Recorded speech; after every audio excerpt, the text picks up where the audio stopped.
The Joe Rogan Experience. So to claim that a guy can't do engineering on platonic solids and come up with something new, the Rubik's Cube, the Habermas switch pitch, these things prove that that's not true.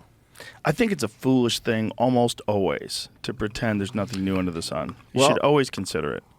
Well, it might not be correct, but there's only one way to find out. Well, there's a difference between, you see, Terrence has much greater odds of contributing to the world of engineering than he does to the world of mathematics. I mean, the odds that he's doing something new in mathematics, I'll be blunt, are very, very small. Even though I have patents on it that shows that all of this is novel? I don't want to go there. The patents do not speak to what you think that they speak to. That's okay. And look, you can see into my heart. I'm not trying to. No. All right. But we were talking. I told you that they produce a supersymmetrical structure. When you say supersymmetry, I don't know that you know what a supersymmetry is. What does supersymmetry mean to you, Terrence? Supersymmetry means that all things come together, fit together, relate to each other. They're self-referential, and they are from a fractal that comes back to that same fractal space. That's supersymmetry. So what you mean is a symmetry that is amped up, but supersymmetry is a reserved term that means something hyper-particular. And that's what this is. Between bosons and fermions. That's what this is. This is the bosons. For the layman out there, the boson, the cloud, the whole boson thing is the force field or the energy field. The fermions is considered the matter aspects of it. So if we can go into he's got 5 of these patterns, one of which he calls the... But what is wrong with the term supersymmetry? Then I want to see an algebra, which is a linear vector space which has an object called a bracket, and I want to see that bracket obeys a super Jacobi identity, and otherwise there's no supersymmetry. But so it's a specifically used scientific term, and he's using it incorrectly. It's a reserved term of art. Yeah, but it's geometry is its own proof. Supersymmetry in geometry allows you to visualize, like you look at the ocean and you see the supersymmetry associated with it. I think what he's saying is you're talking about a thing and you're using the term supersymmetry, and he's saying that supersymmetry only applies to a very specific thing. Because in their math, been defined. No, in their math, the platonic solids, like I said before, have a discrete symmetry. You can only line up the blocks and all of those things. You can't put all of them together and tell a full story to where they fold into each other. I don't think he's disagreeing with you with that. I think he's disagreeing the term you're that using you're a using. reserved term of art.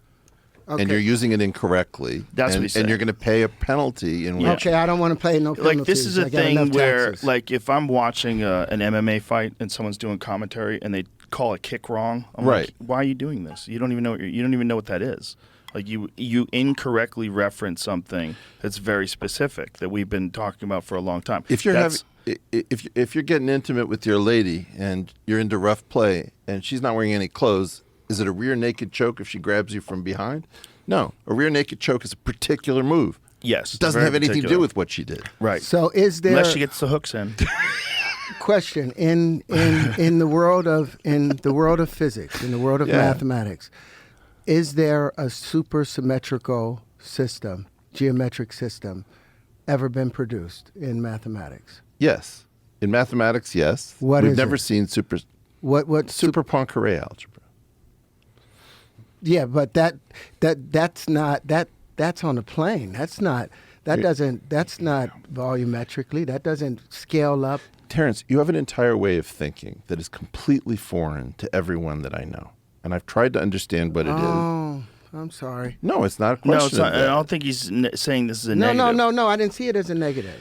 But what I'm trying to say is, if the reason that science works as well as it does is that up until very recently, there were clear rules, cultures. We agreed to leave certain things that are at the door, like our religious beliefs. We agreed to submit to certain sorts of things. We were decent to each other. And that system is in a process of collapse at the moment. All right? Now, Terrence comes from an earlier way of thinking when things were much more wide open. you don't find many polymaths anywhere in a respectable position anymore. Terrence is coming from a polymathic perspective. He's all over the map in terms of the quality of his thinking. As far as I understand, some of his stuff is really, really good. Some of his stuff is offensive. And it's everything in between. Now, I'm not gunning for you. No. I don't take that offensively. Okay. I take it in the fact that you're here. But let's get back to what I was saying about having, if my pieces naturally come together and form those same do and they structure. don't. Well, here we have. How do they not, Eric? I'm gonna show him. Here's where 12 bubbles meet. If you go to the yellow one right there, Jamie, please tap on that. This is where the negative space where 12 bubbles meet. I call this the Arbrian. I named it after my oldest daughter. Okay. You can take a look at it, at how it behaves. Here, Joe. Okay. So you can have it, and you can have a larger one or a smaller one. By the way, I would be honored to I'm have gonna give you some of these pieces. anything that you make of this type in my home. 'Cause it's very, very cool.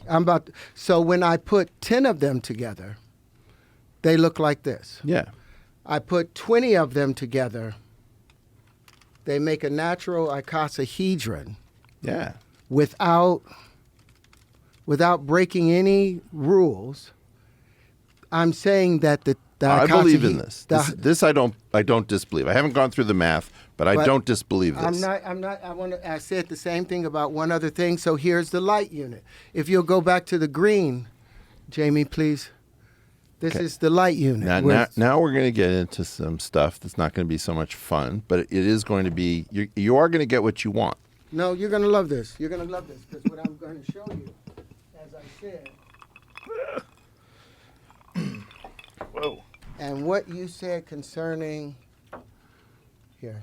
Now look Hold at on that. to That's pretty Put dope. that down, and it'll show you. This is where I've put 20 of them together. The same way I put 20 of these together, and it makes a natural dodecahedron. But what it's showing you is where electricity is being pushed into the center, and you'll see these magnetic waves coming out. It's showing you the magnetic field. So these predict and create a natural dodecahedron, whereas these come together and create a natural icosahedron. That's not something that just happens by accident. No, this isn't an accident. I'll put it over there. What's going on, Terrence, for me? Can you connect all these together in one big ball of Yes. fury? Yes, they just keep getting, because it's supersymmetry. Yeah. They all fit I together. want to see That's these what and I'm these saying. together. It ain't supersymmetry, but it's freaking cool. Right. I know what you're saying. The But- problem is that term, right? Well, It keeps using again, that term. my point is that you can run into all kinds of terms of art in a field that you don't know well. Right. And Terrence is like, I come on your show and I do this thing, which I've never really discussed why I do it. I have this feeling that somehow Sean Carroll 15 years ago started talking about a suite of ideas like entanglement, the multiverse, these Boltzmann brains, whatever. And people have been talking about them ever since because it was a very successful tour. Much of the coolest stuff in mathematics and physics that's completely established, that's non-speculative, is not discussed. And I don't know why. And one of the things that I tried to do is I tried to show you the Hopf vibration. I tried to do the thing about the Dirac string trick. Terrence is bringing cool stuff from the world of geometry. It's a proof, effectively, that people don't know where it's coming from. A lot of this is real as geometry.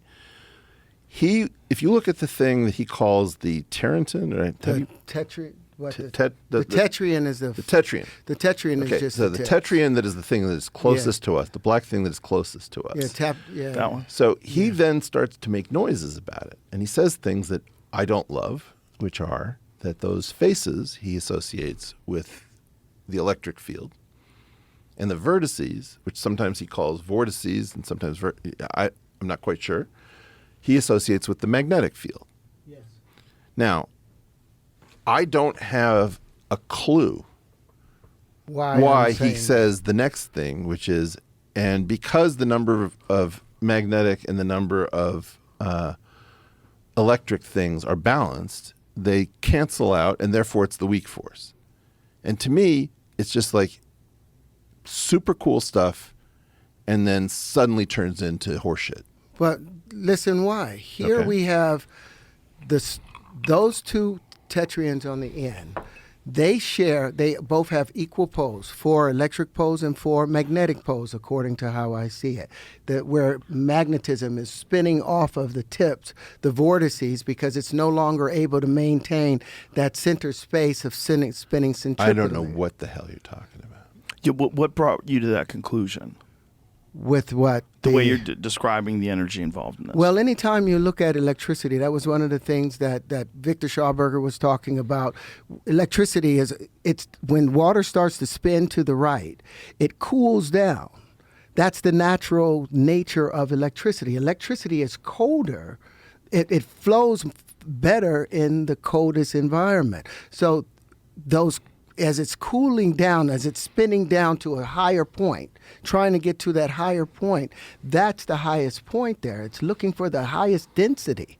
That's the north. North is always the highest density. South, no matter where you are, south is always away from the higher point when you're talking about universally, not talking about geographically on the earth.